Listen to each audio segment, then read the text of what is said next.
नमस्कार दोस्तों, एक नई वैकेंसी आपने देखी होगी और अगर नहीं पता है तो इस वीडियो को देखिएगा, आपको एक नई चीज आज जानने को मिलेगी। इंडियन पोस्ट जीडीएस जिसमें वैकेंसी निकली है और संख्या आप देखिए 44,228। सबसे खास बात कि इसमें कोई एग्जाम नहीं होना है, सिर्फ 10वीं पास अगर आप हैं तो इस एग्जाम के लिए, इस वैकेंसी के लिए आप एलिजिबल हैं। तो क्या है इस वैकेंसी के बारे में पूरी जानकारी मैं देता हूं। अच्छी है, ठीक रहेगा या नहीं रहेगा, कितनी सैलरी मिलेगी, हर जानकारी मैं देता हूं। पूरा वीडियो एंड तक आप देखिएगा। देखिए, इंडियन पोस्ट आप जानते ही हैं, हमारा भारतीय डाक विभाग जो है उसका जीडीएस ग्रामीण डाक सेवक जीडीएस ये वैकेंसी है। तो आप समझ जाओ कि क्या काम है। तो ग्रामीण क्षेत्र में जो डाक बांटने का काम करता है, यानी जो डाकिया है, ये वो वैकेंसी है। दो प्रकार के पद है हालांकि इसके अंदर, और ये सब मिलाकर 44,228 है। मैं आपको सबसे पहले टोटल कितनी वैकेंसीज हैं, कहां कहां पे, वो दिखा देता हूं। ये प्रॉपर एक चार्ट है और ये सारा हमने हमारे टेलीग्राम पर भी डाला है, चीजें देख पाएंगे।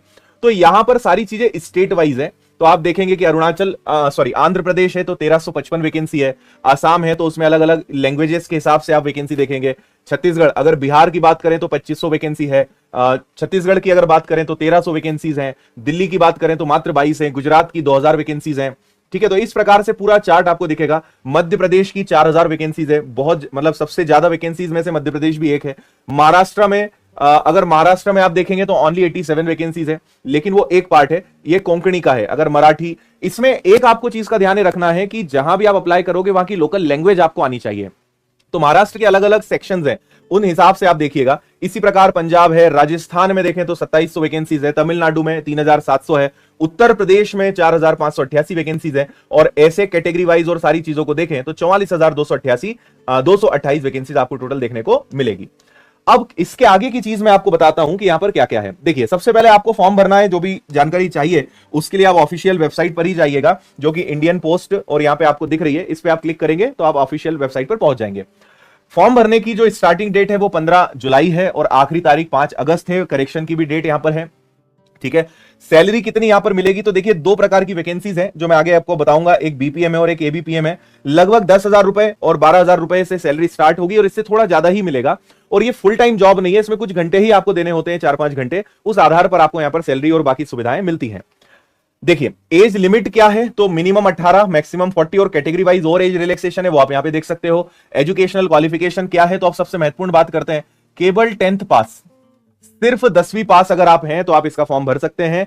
कोई एग्जाम नहीं है, आपके मार्क्स, उस राज्य की वैकेंसीज, कैटेगरीज, इन सब को देखते हुए एक मेरिट लिस्ट जारी होगी सीधी। मतलब आपको सिर्फ फॉर्म भरना है और मेरिट लिस्ट का इंतजार करना है। अगर उसमें आपका नाम आ जाता है तो फिर आपको सोचना है कि ज्वाइन करना है या नहीं करना है। मैं एक चीज आपको यह समझाऊंगा कि यहां पर ये टोटली आपके विवेक पे डिपेंड करेगा कि आपको फॉर्म भरना है या इस तरफ जाना है या नहीं जाना है। हालांकि एग्जाम है नहीं, तो बहुत सारे बच्चे तो सोचेंगे ठीक है फॉर्म तो भर ही देते हैं, नाम आ जाएगा तो ठीक है, नहीं आएगा तब भी ठीक है। तो ये आपकी चॉइस है, आपको सोचना है क्या करना है। केवल 10वीं पास है और उसी के आधार पर मेरिट लिस्ट बनेगी। लैंग्वेज के बारे में मैं आपको बता चुका हूं कि जहां से भी अप्लाई करेंगे वहां की लैंग्वेज का नॉलेज आपको होना चाहिए। इसके अलावा इन्होंने कंपलसरी नहीं बोला है, लेकिन अगर आपको कंप्यूटर का नॉलेज है तो बहुत अच्छी बात है ना। मतलब उम्मीद आपसे करेंगे कि ये नॉलेज आपके पास होना चाहिए। साइकिलिंग, नॉलेज ऑफ साइकिलिंग, यानी साइकिल चलाते आपको आनी चाहिए ऑब्वियसली।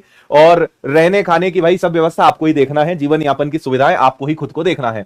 सिलेक्शन क्राइटेरिया क्या रहेगा, तो जैसा मैंने कहा कि मेरिट लिस्ट बनेगी on the basis system generated merit list. आपके कितने मार्क्स हैं, क्या ग्रेडिंग सिस्टम है, उस हिसाब से मेरिट लिस्ट बनेगी। फाइनल लिस्ट जारी हो जाएगी और बस आपको देखना है, आपका नाम है तो फिर सोचना पड़ेगा आपको। फीस कितनी है, तो फीस मात्र 100 रुपए है। और उसमें भी अगर हम बात करें फीमेल की, SC ST की, तो उनके लिए कोई चार्जेस नहीं है, यानी फ्री है, कोई भी फॉर्म भर सकता है। यहां पर आप ये लैंग्वेज जरूर देख लीजिएगा। जैसे आंध्र प्रदेश है तो आपको तेलुगु आनी चाहिए, आसाम से आप हैं तो SME आपको आनी चाहिए, बिहार के आप हैं तो हिंदी से काम चल जाएगा। तो जिस राज्य के लिए भी अप्लाई करना चाहते हैं वहां लैंग्वेज की लिस्ट आप देख लीजिएगा। ऐसे नहीं कि ज्यादा वैकेंसी देख के किसी भी राज्य से अप्लाई आपने कर दिया।